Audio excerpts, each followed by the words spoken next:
every show has an ending at some point. Some of them are highly anticipated, oh my god, it's been in the making for so long. We've seen it on the costume release for it in the leaked set photos. So it's not really a big reveal. I don't know why it's being treated as. How many times do we have to have this conversation of big budgets don't always equal a bigger outcome? I gotta tell you, I'm getting a little bit, over this whole Leslye Headland, the Acolyte show. Salute to the golden age of Hollywood.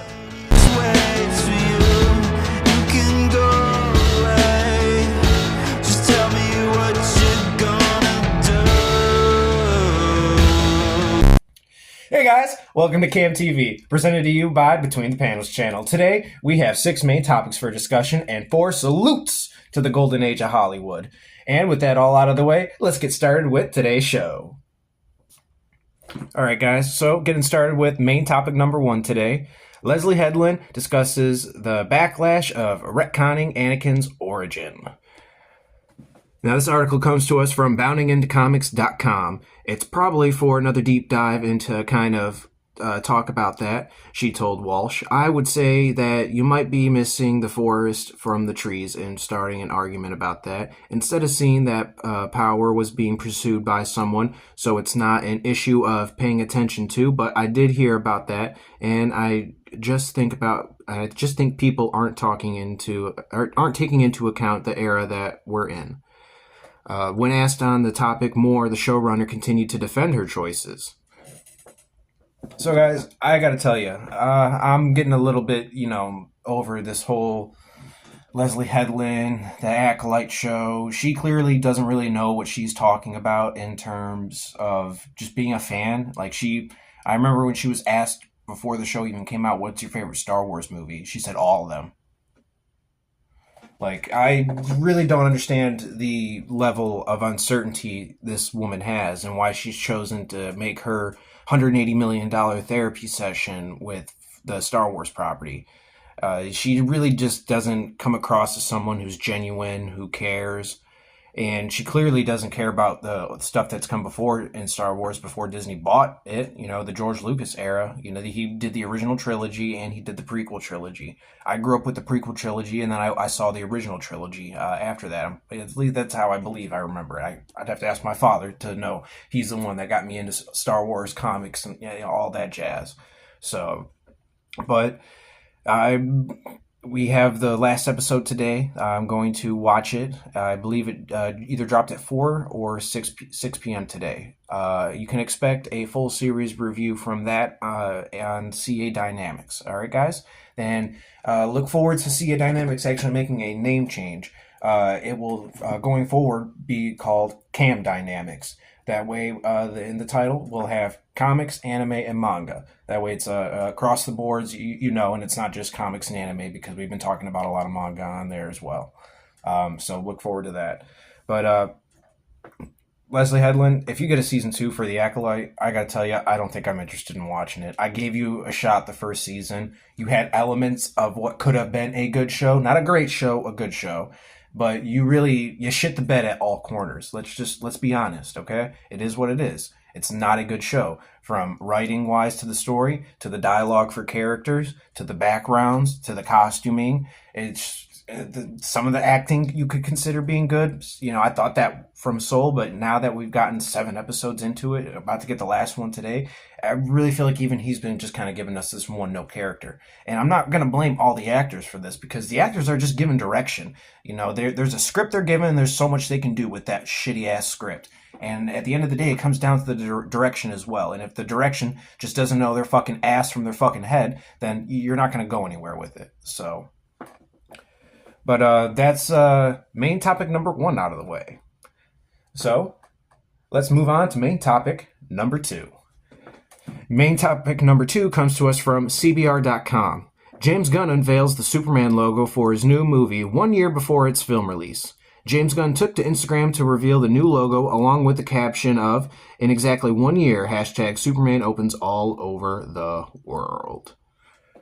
So, as we already knew, it was the Kingdom Come Superman logo going forward with the new Superman movie and James Gunn. He unveiled it at the CinemaCon at 2023, I believe. It was either 2023 or 2020 or the beginning of 2024. Somewhere in that time period. Do with that what you will.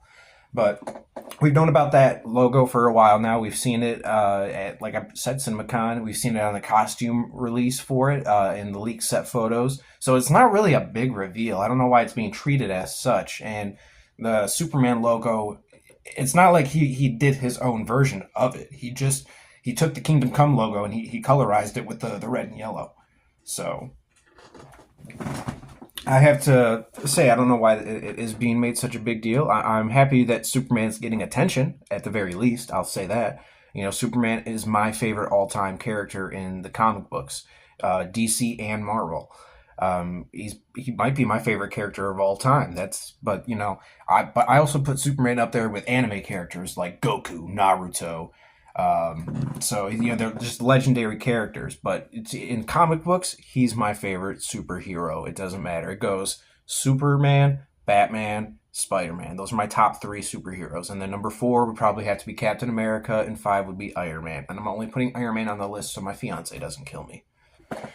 But I'm looking forward to at least seeing what James Gunn is going to do with the movie. I'm not really too happy with the costumes so far, and that's across the boards. I'm not happy with the Superman costume. It's growing on me a little bit, but I'm not happy with how baggy it looks and how small it makes David Cornsweet look as Superman. I'm also not happy with the Green Lantern suit, the Hawk Girl suit. The only suit I seem to be happy with is Mr. Terrific. I don't know if that's how you guys feel, but 1 out of 4, not a good sign.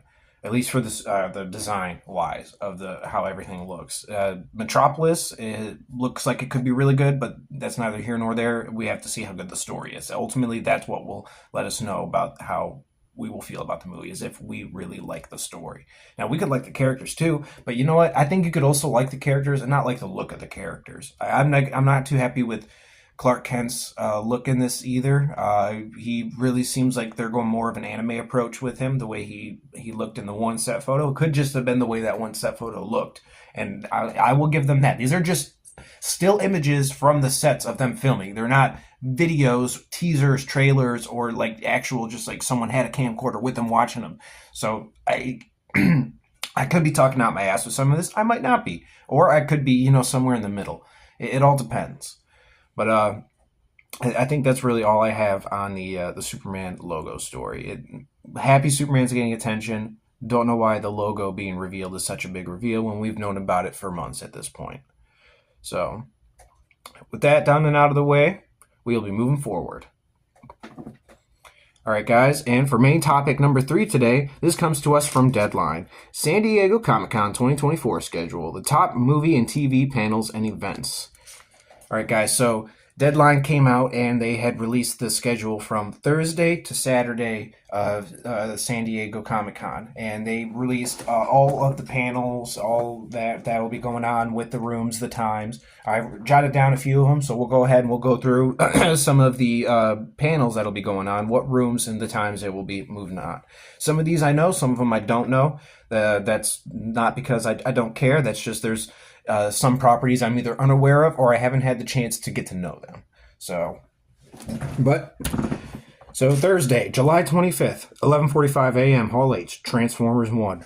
I'm going to be looking forward to that. I'm a huge Transformers fan. I can't wait to see what comes out of that. I'm a little skeptical about the movie, though, because Transformers 1, I believe, is the one with Chris Hemsworth, as he's playing Optimus Prime in this one. I was going to say reprising the role, but I think this is his first time ever playing Optimus Prime. I don't know why I was thinking reprising. And Keegan-Michael Key, I believe, is in this as well as Bumblebee. I can't remember who's playing Megatron, but in this one, it's supposed to be like a backstory of them while they're still on Cybertron, and it's basically like the telling of their friendship and how it fell apart. I don't know why we always have to have this "we used to be friends and now we're enemies" type stories. It works with some characters, but it doesn't work with every set of characters. So keep that in mind. 1:45 p.m. Ballroom 20. Teacup. I don't know what Teacup is, but they got a panel at San Diego Comic-Con. It's not a Hall H panel, so I don't know how big the Ballroom 20 room is, but, good for you guys, Teacup. Hopefully you get a good showing. 2:15 p.m. Hall H. Percy Jackson and the Olympian. So, from my understanding, I believe this is for probably season 2 of the Disney Plus show, Percy Jackson. Not anything to do with the movie. You could relatively say it has some to do with the books because that's what these properties are based off of. I have not seen season 1. I have heard it's really good, and my co-host for Camm TV, who's not with me today, is going to probably watch season 2. He watched season 1 and recommended season 1 to me. I'll eventually get to it. I just have so many other TV shows and movies that have been recommended to me that I got to get to first, that I put on my must-watch list, that I'll get to it eventually, guys. All right? So, and I apologize. I don't know if I said this after I did the main intro for the video. I am your host, Zach Reiling. And today my co-host, who's normally with me, Ray Walker, wasn't available to come in today. So it's just going to be me. Enjoy, guys. 2:15 p.m. at room 6BCF, we have Teenage Mutant Ninja Turtles. I believe this is going to be a TV series, a new one that they're going to be not announcing, but it's already been announced, but they might be giving you like a first look at some of the artwork. Maybe they might have a teaser, probably bring out some of the cast members. So I'll be interested to see how that kind of works and looks afterwards. I've loved the Teenage Mutant Ninja Turtles ever since I saw the movies that came out in the late 80s, early 90s. Those movies are probably really pivotal and probably why I love ninjas so much, if I'm just being honest. That and probably the Chris Farley Beverly Hills Ninja, that movie. I love ninjas. It's part of the reason why I got so hard into Naruto and Shinobis. So looking forward to anything new Ninja Turtle related. I still didn't get to see that new movie that came out that Seth Rogen was a part of, that he produced. So I'll eventually have to get to that. From what I heard, that was really good. The only thing that's keeping me from watching it is the voice cast. I'm not saying they're a bad voice cast. It's just they sound so young for me, and I don't know if I can commit myself to believing in them as the voices of these characters because of how young they sound. It sounds like I'd be watching toddlers going into battle in the Vietnam War. That's how like unwell I feel listening to them as the voices. So I'll eventually get to it. I'll stop being a butthead at some point about it. But yeah. So then 3 p.m. at Ballroom 20, Those About to Die. I have no clue what that is, but that sounds like it'd be a really cool action movie or a really interesting horror movie. So if anyone knows anything else about that, let me know down in the comments below what you think. And let me know in the comments below what you think about all the other panels I've mentioned so far. If you like them, if you're looking forward to them, if you're kind of over some of these properties already, if you didn't know some of them like I did, let me know below. I want to know what you guys think as well. I'll reply to any comments that you guys post, whether they're good or bad. If they're bad, I'll reply to it and let you know not to do it again. And if you continue to be an asshole, then guess what? You'll get blocked. So... and then you can just continue to reply all you want. No one's going to see it. So, at 3:30 p.m. at Hall H, What We Do in the Shadows Farewell Tour kicks off. So, I've not seen the new What We Do in the Shadows, but I've seen the original, and I'm a huge fan of that. Hopefully, this farewell tour they have, is good for them. Hopefully, they get the response out of it they're looking for. I know every show has an ending at some point. Some of them are highly anticipated, oh my god, it's been in the making for so long, like Lost, and then you get let down by it. Or you get to a show like The Flash. I really thought The Flash was a phenomenal show the first 3 seasons, and then it just dropped off after that. And then when it came to the last season, I just was like, you guys try. I think you guys could have went a little bit longer to maybe, get to a point where you guys were doing better storytelling. It eventually got to a point in the show like it did with Smallville, though, where the sets felt small. The characters didn't feel really more like they wanted to be developed anymore. There wasn't enough reason to care enough about wanting to watch it. So for that reason, I stopped watching after season, I want to say halfway through 5 or 6. And then I gave up. I was like, no, I can't do this no more. You're killing me. So I eventually did watch the rest of that, but you gotta understand, if a good show doesn't have a good, rear to its ending, and then the ending isn't good, you're not gonna really have a good response or any good ratings. So hopefully, the What We Do in the Shadows farewell tour gets them the response they're looking for. From what I've heard, the show is really beloved, and it's going to probably do what they're thinking it will. So moving forward, 8:30 p.m. Room 6DE, Fox Animation Domination, Universal, Basic Guy, and Crapopolis. I'm sorry, guys. Sometimes some words are hard for me to pronounce, especially when they look really fucking weird. So I have no clue what that is. It's clearly a Fox Animation property. Fox trying to get more into the animation world, probably now that they're under the Disney banner umbrella. You know, Disney owns almost fucking everything now. Disney owns Marvel, Lucasfilm, Fox, ABC, along with a slew of other things under them. They had like 163 different subsidiaries under their business names. So, not that surprising that Fox is going to be doing more animation. They were doing animation before, they were in the animation game, but they probably will be relying on it a little bit more than they were before as to what Disney does as well. So that's my outlook on that. But other than that, I don't know too much about what Universal Basic Guys and Crapopolis is, if I'm even pronouncing Crapopolis right. But Crapopolis does sound fun to say, doesn't it? So, and then moving forward from that, we got Friday, July 26th. Now, this one is has a little bit more of the well-known panels for comic book properties, at least. 10 a.m., Hall H, The Boys. I'm looking forward to hearing what we get out of that, especially because we're almost done with Season 4, and Season 5 will be probably rearing its head either next year or the year after that, and it'll be the last season for The Boys. So I am excited to hear what they're going to announce for that. I've been somewhat enjoying this previous season that's been airing. I believe there will be another episode airing either late tonight or tomorrow in the afternoon. So I don't know what to expect from the show. They have deviated so far from the comic book property that it's based off of that they really have this blank slate they can just... There we go. That's what I meant to do. Blank slate that they can just do whatever they want to do with storytelling-wise. Now, some of the storytelling they've been recently telling has been hit or miss. Some of it hasn't been. So we really got to keep an open mind in terms of what they're going to do, how they're going to end it. Hopefully, we don't have a big uproar and, oh, that was such a crappy ending. Oh, God, you guys started off so well, and then you just shit the bed.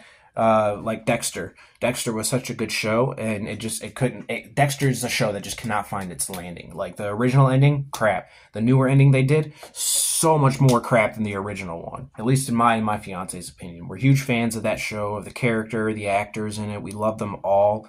We thought the writers in the beginning did a phenomenal job, but you can tell as you get more to the end of that show as well. Like I was saying, for the previous shows I was talking about with what we do in the shadows. If you don't have a good rear to the ending and the ending isn't good, you're going to shit the bed with the audience. So hopefully The Boys has a good ending to it. Hopefully Season 5 opens stronger than Season 4 did. So far, Season 4 is the lowest rated season out of the other three. So like I said, I'm a huge fan of the show. I'm a huge fan of the showrunner, Eric Kripke, or at least I was until he recently started talking like an asshole to his fans. So, but moving forward from that, we have at 11 a.m. in the Indigo Room, Common Side Effects. No clue what that is. Might look into it a little bit after this. If anyone else knows about this and has any knowledge, please leave it in the comments down below. Educate myself, educate other people. It's always helpful when we can do that. And then after that, at 11 a.m. in Hall H, we have The Lord of the Rings, The Rings of Power. Now, I have not seen Season 1 of The Rings of Power, mostly because I heard it was a crappy show. I don't know if I'm going to watch it or not. I'm a huge Lord of the Rings fan. I think just like everyone else in the world that's a fan of it. I got the box set for it. My fiance loves it as well. It's just one of those pivotal movies that did so much to push forward storytelling, the CGI animation and effects that they did for it. They still today look flawless. I don't know if you could go back and you might be able to point out some of the points where the CGI might not be up to par with today's, but that's like, you gotta be minuscule picking at it, from that point of view. So maybe I'll get around to eventually watching Lord of the Rings as a reaction show on the channel. If that's something you guys are interested in, let me know. I'll watch it. Maybe I'll see if I can get my fiance to do it, and we'll do it as an audio only reaction commentary. So uh, hopefully there are some fans that are looking forward to that. I know there are, and I know not everything is for everyone, but at the same time, when you have a big property like Lord of the Rings, Star Wars, Marvel, DC, you really got to make sure it's not appealing to everyone, but its main audience, and that's really what matters the most, because that's what's made the money, not this newer audience you think that's gonna come, because you're guessing for that. So moving forward from that, though, at 11:15 a.m. we have Ballroom 20 Snowpiercer. And then at, if anyone knows what Snowpiercer is, it's based off of this really good book about societies and how they've been differentiated in terms of class. And it all takes place on this gigantic train after the Earth basically went to shit. And it basically went to like below zero temperatures. It's always like crappy weather outside, and they're all divided on this one train that continuously goes around the world. And as you get to the front of the train, there's more high class people that get more better treatment, better food, and all that. And then the farther down you go the train and you get to the end, that's when you get to the poor people. And it's this really indulging story that keeps you on your seat wanting to follow these characters that are from the poor part of the end of the train that want to basically siege the upper part of the train so that they can all live equally. And it's you get tons of surprises along the way, some good action, some dramatic storytelling. So look forward to that. More people need to know about that. Snowpiercer is terrific. So, and at noon in the Indigo Ballroom, we have Rick and Morty, the anime series. Anime, guys, of Rick and Morty. I'm looking forward to that. I'm a huge Rick and Morty fan. I was really disappointed when I heard the voice actor and co-creator of the show did what he did and had to go. Fucking hate people that do that, have that kind of behavior in general. So I'm not going to sit here and say that I was sad to see him go. I was sad to see a part of the show drop off, basically. But I enjoyed the new voice actress I got for it. So I'm looking forward to that. I don't know if they're going to keep the voice actors for the original show or if they're going to grab new ones. I don't know how that's going to work. As more information comes out about that, you can look forward to hearing that on here. And then when the show comes out, I'll dive deep into it on CA Dynamics. Or, as I said before, Camm TV going forward. Or not Camm TV, sorry guys. Dummy. Camm Dynamics going forward. All right, guys, but I think that's all we're gonna take away from this. That, like I said, that's they announced from Thursday to Saturday, and this was just some of the panels that'll be taking place on Thursday and Friday. That's not all of them. Sunday has still yet to be announced as of the filming of this video. Maybe by the time it's posted, that could change. So if it does, I'll go over it and see if there's anything worth discussing in that. But with that being said, we're going to move on to our next main topic. All right, guys, and at main topic number 4, this comes to us from various different sites, because I forgot to write one down. Sorry. This AI company wants to revolutionize how dialogue is redubbed into different languages. Flawless is the company behind this new technology. So, from what I remember reading in the different reports, Flawless basically has a love for older movies, and especially the older foreign ones that come in different languages. That could be, French, Spanish, Chinese, Japanese, German, Dutch. So, but there are a lot of good old movies that people could probably relate to that they just probably don't understand and don't want to read subtitles to. And probably maybe don't enjoy the way older dubbed movies sound, where sometimes the audio doesn't match the lips. They're talking like this, and then all you see is all that. So, I am definitely behind this project. I'm a huge fan of older movies, especially foreign movies. We need to be able to keep these types of projects alive so that future generations can enjoy them without the need of feeling like that's not. I don't want to have to read while I'm watching a movie. I want to watch a movie, not read and watch, which is what I normally have to do when I watch some animes that are in Japanese or Korean, because there's Korean animes too. So. But that's about all I know on that. As more information comes out about that, I will try to report on that as best as I can. So, moving forward from that, we will move on to the next main topic. And at main topic number 5, this comes to us from Variety. Longlegs horror movie beats Fly Me to the Moon rom-com at the box office. With a phenomenal $22.6 million debut, while Fly Me to the Moon struggles to lift off with $10 million. Fly Me to the Moon has a $100 million budget and 2 of Hollywood's brightest stars. To pull off this upset, Longlegs got a lift from some sensational reviews, as well as a creepy performance from Nicolas Cage. All right, guys. So, Longlegs is the latest new horror movie to come out in theaters, and it went up against the rom-com Fly Me to the Moon. Longlegs has Nicolas Cage. I don't know if he's starring in it, but he's in it. And from what I heard in the reports, he's giving a creepy performance. So that doesn't surprise me at all why that got the boost it has. Nicolas Cage has kind of had a resurgence with his career the last few years. With anytime he gets brought up, people are just interested in seeing what he's in. So, and Fly Me to the Moon is a rom-com with Channing Tatum and Scarlett Johansson. It's a period piece, I believe, takes place in the mid to late 60s. So, I'm surprised this one isn't doing as well. The last rom-com that came out had Sydney Sweeney in it. I can't remember the name of that one, but that one did fairly well. It made some money back, and it did well, not, I don't know, critically, but audiences really enjoyed it. So, I'm surprised people didn't want to go see another one. I am surprised, though, at how expensive this budget is. $100 million budget for a rom-com. Guys, what are you doing? Like, rom-coms at max are only like $25 to $30 million budgets. Like, you guys haven't even fucking crossed 10 million. Like, what are you guys thinking?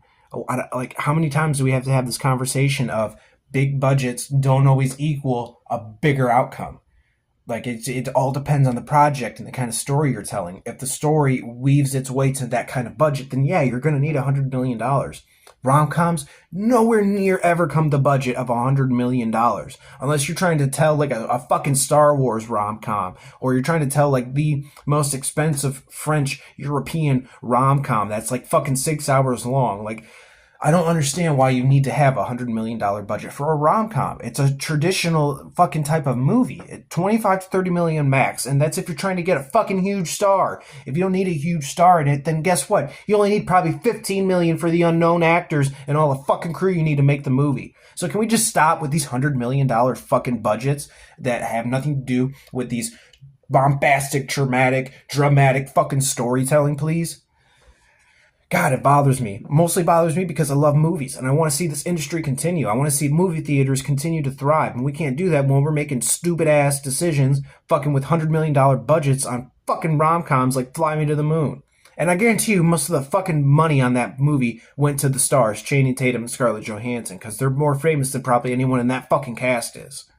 So, hey, guess what, guys? You guys already make a fuck ton of money, at least Scarlett Johansson did, from fucking Marvel with Black Widow and her fucking bullshit they went through.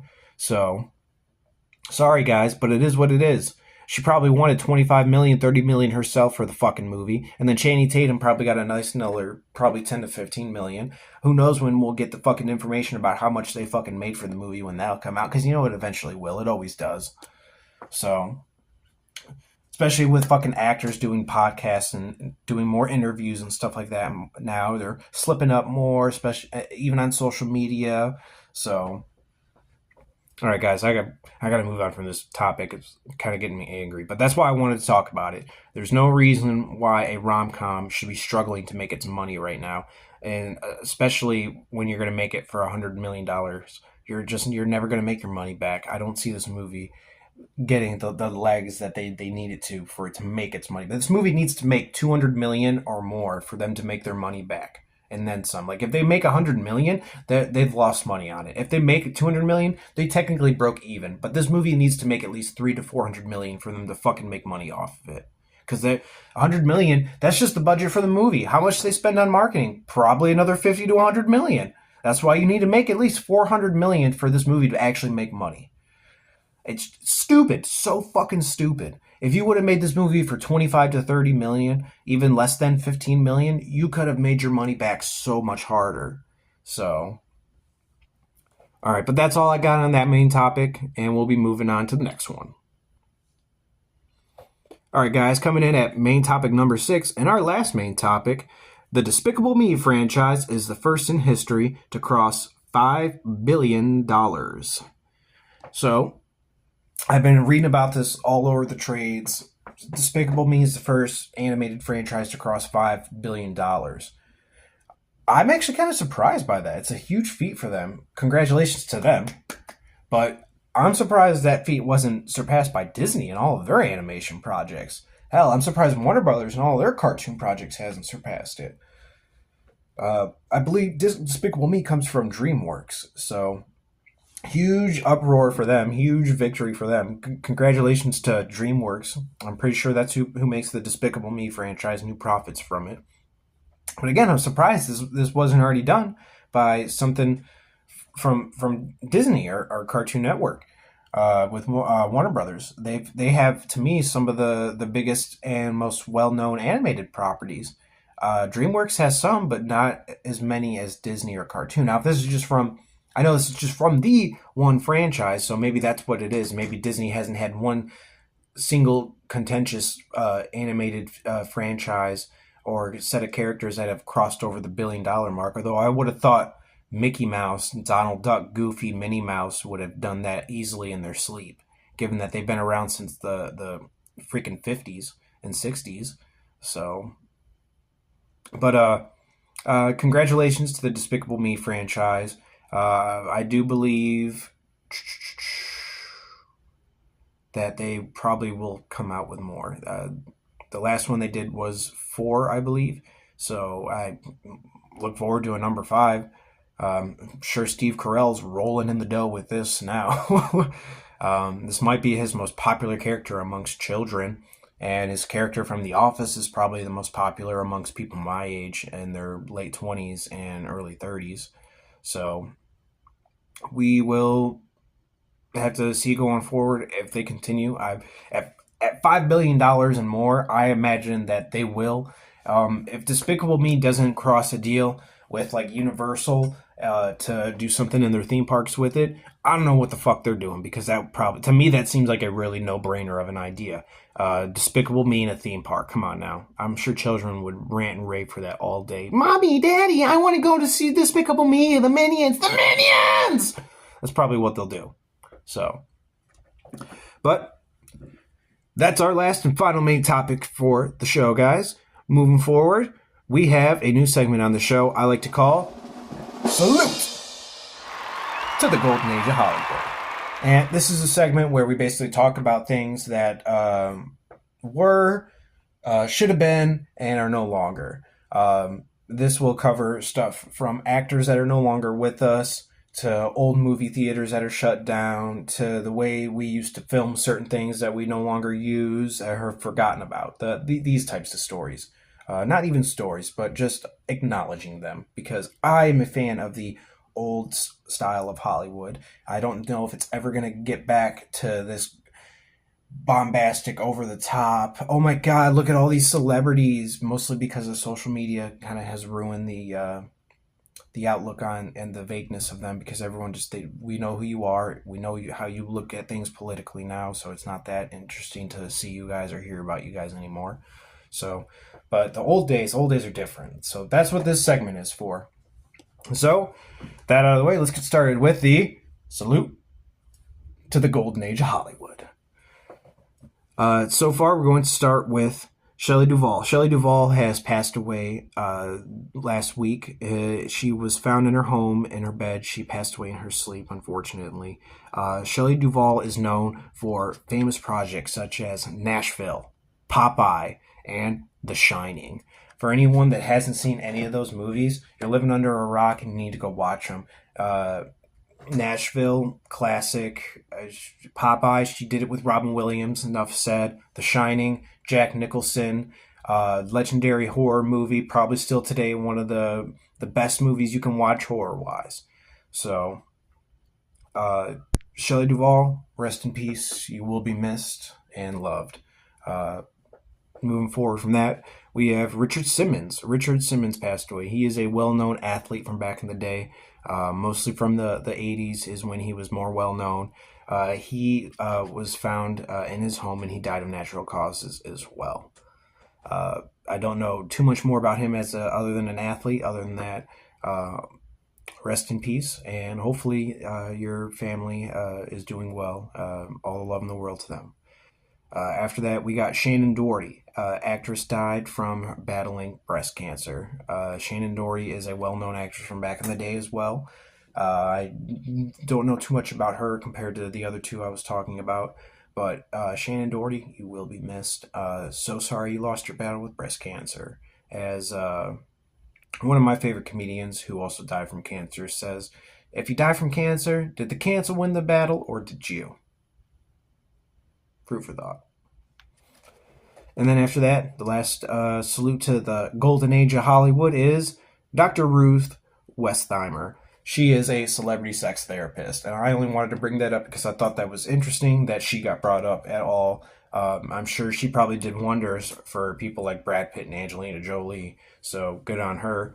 I saw a picture of what she looked like. Totally looks like the type of person that would be a sex therapist, and by that, I mean she probably looks like she would have been a freak in the bed when she was younger. So, but Dr. Ruth Westheimer and Shannon Doherty, Richard Simmons, and Shelley Duvall, we salute you. And hopefully you guys will rest in peace. And we will always remember you for the lovely work that you guys all did. And we will always put you forward in our minds whenever we think of the greatest actresses, athletes, and sex therapists of all time. All right, guys, that's all I got for you today on Camm TV. Moving forward, you guys can look forward to a new episode of C.A.M.M Dynamics coming out soon. I will have an episode of that coming out by the end of the week. And I will also have a new episode of the X-Men, the Uncanny Evolution podcast. I'll be posting an episode of that. I will be re-reacting, and giving you commentary to the very first X-Men movie. It is an audio-only podcast. It is just me and my voice. It will be a watch-along. So watch along with me with the first X-Men movie and the rest of them as we lead up to Deadpool 1 and 2 to Deadpool and Wolverine. Ha! That's it, guys. I love you. Have a wonderful day. Don't forget to like, comment, and subscribe. This is Camm TV. Get my shit straight, tried that, got shit faced. Wisecrack, leave a hip replacement. Handicap, leave you short on patience. Short with me, treat this like vacation. In a plastic baggie, I hold my psyche. Don't even try me, smoking all right, take 4. Behind me. Always grinding anytime, anywhere, any place you could find me. It ain't like I'm getting fucked. Trapped between these walls, down the